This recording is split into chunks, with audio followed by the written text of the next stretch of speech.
نظامی بھائی اللہ تعالیٰ ہمارے ناظرین کو جزائے خیر عطا فرمائے. آمین. وہ فون بھی کرتے ہیں، میسج بھی کرتے ہیں، فیڈ بیک ان کی جو ملتی ہے اس میں ایک شکوہ ان کا جو ہے نا وہ بڑا عجیب سا ہوتا ہے کہ جی ہم نے آپ کے بتایا ہوا فلاں وظیفہ بھی کیا ہے، فلاں بھی کر رہے ہیں، فلاں بھی، لیکن میرا مسئلہ حل نہیں ہوا. تو ان ناظرین کے لیے یہ عرض ہے تھوڑا صبر کرنا پڑے گا.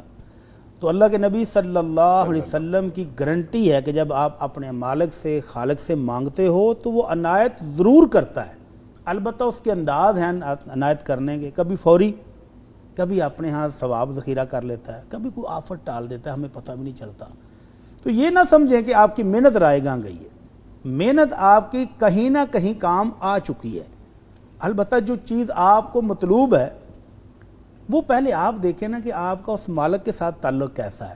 اگر تو آپ کا تعلق ایسا ہے کہ آپ ہر لمحے اس مالک کی بات مانتے ہیں تو پھر آمنہ کے لال صلی اللہ علیہ وسلم کا ارشاد علی ہے، ان من عباد اللہ لو اقسم علی اللہ لابرہ. جتنا کو تعلق مضبوط بنا لیتا ہے پھر ایک وقت آتا ہے وہ کہتا ہے اللہ تجھے تیری عزت کی قسم میرا یہ کام ہونا چاہیے، تو اللہ اس کی اس قسم کو بھی پورا کر دیتے ہیں. سبحان اللہ.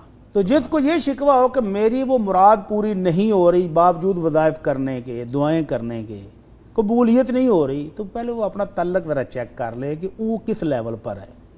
تو آج کا جو وظیفہ ہے وہ ایک ایسی ہستی کا کہ جس کا تعلق اتنا مضبوط ہے کہ ادھر زبان سے التجا کی ہے اور ادھر وہ پوری بھی ہو. سبحان اللہ. سبحان اللہ. تو امام ابن قیم رحمہ اللہ نے بھی یہی اسی سوال کا جواب دیا کہ حضور ہماری دعا کب تک اوپر پہنچے گی؟ تو انہوں نے کہا تھا دعوت صادقہ من قلب صادق، اس دل سے ایک سچی تڑپ نکالو تو وہ آسمان تک پہنچ جاتی ہے. سبحان اللہ. تو اس کا مطلب ہے کہ وہ وظائف جو ہم کر رہے ہیں، جو دعائیں مانگ رہے ہیں، وہ کمی کوئی ہم سے رہ گئی ہے، ادھر سے نہیں. تو دعا اور وظیفہ آج کا یہ ہے کہ روٹی کپڑا مکان، یہ ایک نعرہ بھی ہے جس پر ہمیں بہت سارے جانسے بھی دیے گئے اور ہر بندے کی ضرورت بھی ہے. اللہ کا بہت پیارا، بہت لاڈلا، بہت خوبصورت نبی موسیٰ علیہ السلام ایک بندے کو لڑائی کے دوران چھڑاتے چھڑاتے ایک مکہ مارا اور وہ مر گیا، اس کی عمر اتنی تھی. تو اب گرفتار ہونے کا خدشہ، خوف، دشمن بھی ہے فرعون اور اس کی فوج بھی، پولیس بھی پیچھے ہے. تو اللہ کے حکم سے اس شہر سے نکلے، مصر سے نکلے، اور مدین 8 دن کا سفر اس خوف کی حالت میں کہ فوج آتی ہی ہوگی میرے پیچھے پکڑنے کے لیے. نہ کوئی زیادہ راہ ہے، نہ کچھ کھانے کو، نہ کچھ پینے کو، نہ کوئی رہائش کی جگہ، نہ کہیں رکنے کی کوئی جگہ. اور بالآخر مدین اس وقت پہنچے جب لوگ ایک حوض سے یا کنویں سے اپنے جانوروں کو پانی پلا رہے ہیں اور 2 بچیاں اپنے جانوروں کو روک رہی ہیں، پانی دوسرے پلا رہے ہیں اور وہ روک رہی ہیں. یہ منظر دور کھڑے دیکھتے ہیں کہ ان بچیوں کو کیا ہے. تو پوچھا کہ بھئی آپ کیوں نہیں پانی پلاتی؟ کہنے لگے جی ہمارے والد بزرگ ہیں، بوڑھے ہیں، اور ہم ان مردوں کے ساتھ گھس کے تو نہیں پانی پلا سکتی، یہ جائیں گے تو پلائیں گے.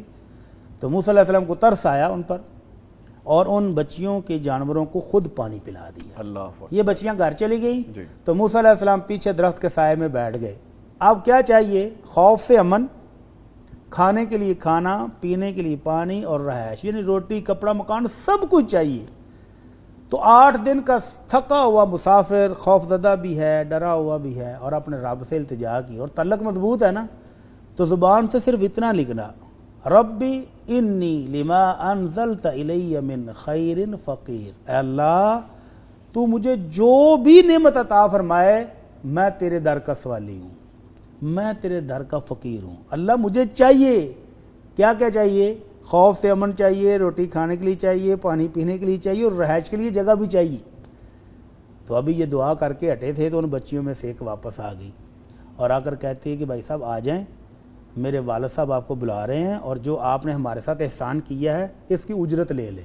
اللہ اکبر. ادھر سے اٹھے اور شعیب علیہ السلام کے پاس پہنچے تو ان بزرگوں نے ساری بات سنی. تو کہتے ہیں کوئی بات، اب فکر کی ضرورت نہیں ہے، اس علاقے سے تم نکل آئے ہو، رہائش میرے گھر میں رکھو، اور 8 سال اگر ہمارے ساتھ رہو گے تو میں اپنی ان 2 بیٹیوں میں سے ایک بیٹی کا نکاح بھی تیرے ساتھ کر دوں گا. تو اللہ تعالیٰ نے اپنے محبوب کی ایک ہلکی سی التجا پر رہائش کا انتظام بھی کر دیا، کھانے پینے کا انتظام بھی کر دیا، شادی کا انتظام بھی کر دیا، اللہ اکبر۔ اور جو خوف تھا اس سے امن بھی دے دیا۔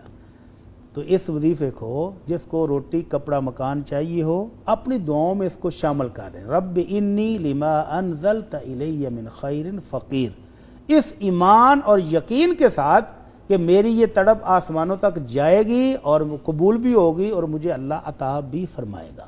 سبحان اللہ۔ تو یہ یقین پہلے ضروری ہے، اور اس کے بعد اس دعا کو اپنی دعاؤں کا حصہ بنائیں تو اللہ تعالیٰ کی طرف سے خیر و برکت انشاءاللہ آئے گی۔ اگر آپ کو ہماری ویڈیو اچھی لگی ہے تو ویڈیو کو لائک کریں، اور مزید اس طرح کی ویڈیوز دیکھنے کے لیے ہمارا چینل سبسکرائب کر لیں۔ ملتے ہیں نیکسٹ ویڈیو میں، اجازت دیجیے، اللہ حافظ۔